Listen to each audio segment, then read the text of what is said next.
Hey guys, and welcome to a new episode. This one is really exciting, and we can't wait to talk about it. Yeah. We're diving into the Book of the Dead, this incredible collection of ancient Egyptian texts. Yeah, it's fascinating because the heart of this compilation seems to come from Heliopolis, Right. this ancient city, really the religious center of Egypt, Mm-hmm. dedicated to Ra-Tumu, Mm-hmm. although some chapters may also have roots going back to Abydos. Exactly. And for this deep dive, we're going to explore those amazing messages, those underlying truths within these writings. We'll Yeah, definitely touch on some of the myths that are woven throughout these texts. absolutely. Now, let's be honest. When you first encounter this ancient language, it feels a bit otherworldly, Right. maybe even nonsensical at first glance. That raises an important point. How do we get past that initial strangeness Yeah. and really understand what these texts meant?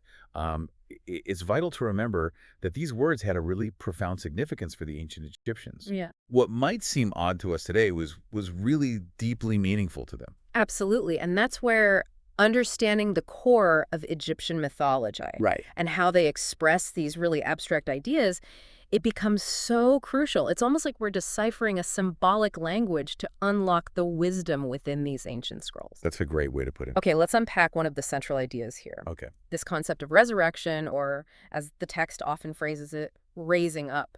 Now, what's insightful is that the Book of the Dead talks about this raising up as encompassing not just the soul, Okay, which they call the choose, but also the physical body, the khat. I see. Um, and this dual concept highlights a crucial part of their belief system. Mm-hmm.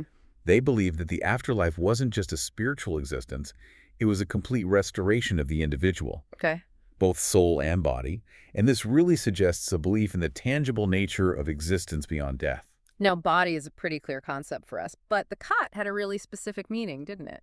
Precisely, khat refers to the dead, the fallen body, emphasizing that state of being deceased.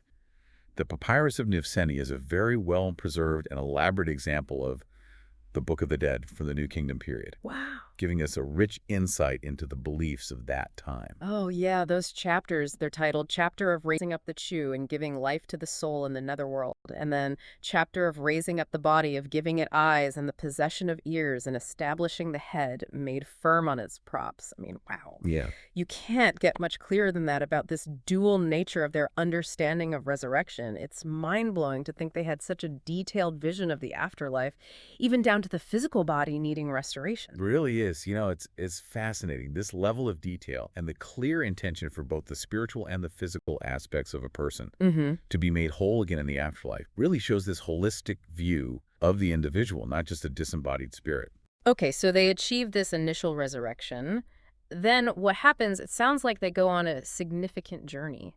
Indeed, the Book of the Dead meticulously outlines this journey through the netherworld, as they called Amenta. Amenta. And Amenta, this concept of the netherworld, wasn't just a destination. It was a complex realm Wow. filled with trials and transformations, a necessary stage in this journey toward eternal life.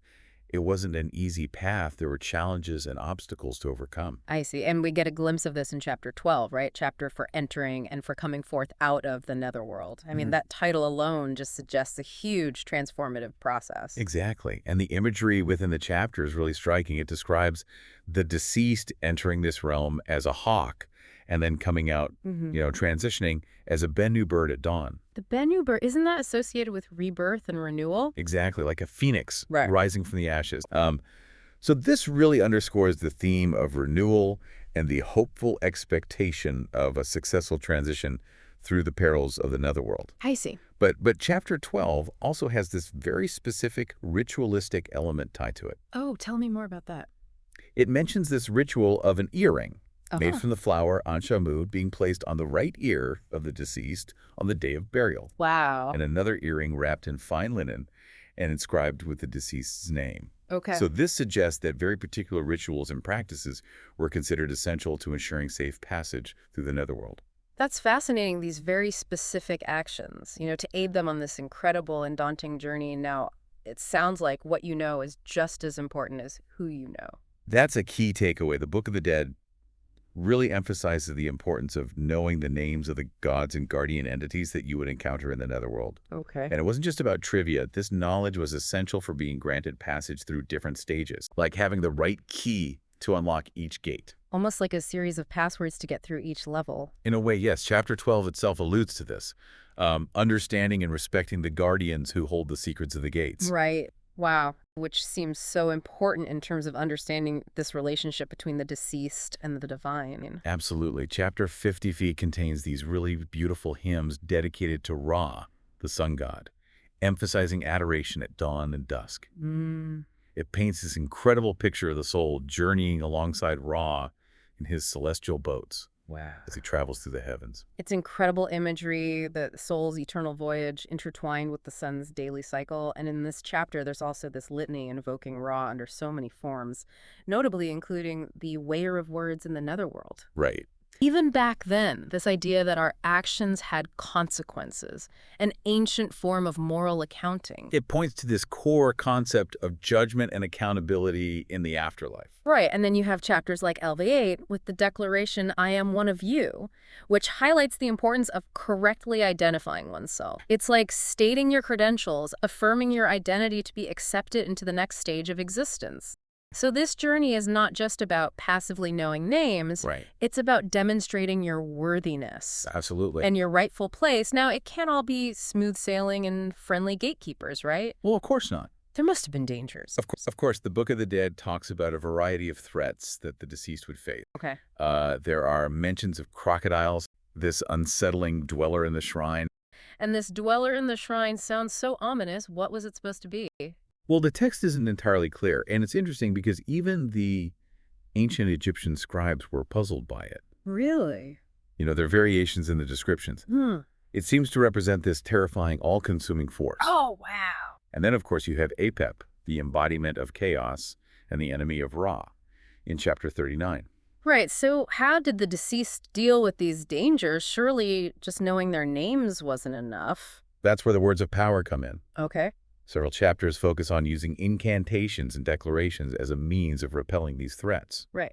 It's rooted in the belief that knowledge itself, when combined with the correctly spoken word, could have real power. I see. And you see the role of deities like Thoth, helping Osiris achieve triumph over his adversaries? Yes, deceased would have hoped to achieve that same victory. So aligning yourself with the forces of good and wielding the right knowledge as a weapon against chaos. Exactly. Now, the heart seems to play a central role in the afterlife.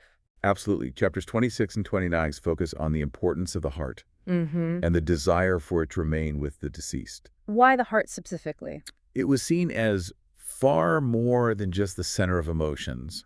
The heart was considered the seat of intelligence, Okay. the repository of memory, and the embodiment of one's conscience. I see. It was the core of the individual's being. Mm-hmm. So the greatest fear was that the heart would be taken away, preventing them from existing in the afterlife. Right. Feeding on the food of Osiris. Yes. What's the significance of that? It symbolizes the sustenance and integration of the deceased into the afterlife, associating them with Osiris, the lord of the netherworld, allowing them to partake in the divine realm. It's like being welcomed to the most important meal in this new chapter of existence. Yes. Now, the Book of the Dead is filled with all these mythological figures. We talked about Ra and Osiris. Yeah. But there are so many others. You have Horus, the son of Osiris, often depicted as a falcon, Mm. representing kingship and divine authority. Mm-hmm. Thoth, the god of wisdom, writing, knowledge, and magic. Then Ta, the creator god. And Tumu, this ancient creator deity. And then, of course, you have the powerful female deities, Yeah.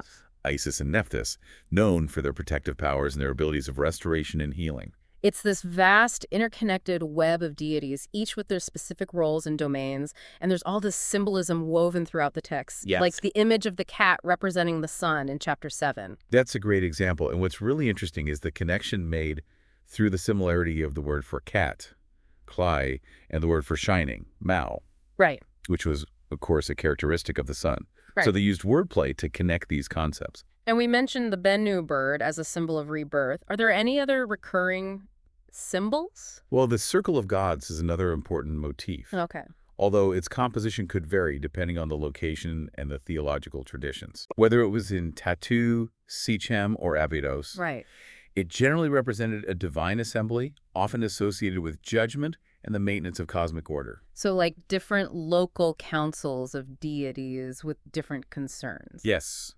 in a way. Now, while it's not explicitly detailed in the excerpts we've discussed, the Book of the Dead is known for this idea of the weighing of the heart. Right. That's a central theme that permeates the entire collection. Even though these specific chapters don't go into the details of that scene, the mention of Ra as the weigher of words alludes to this concept of judgment.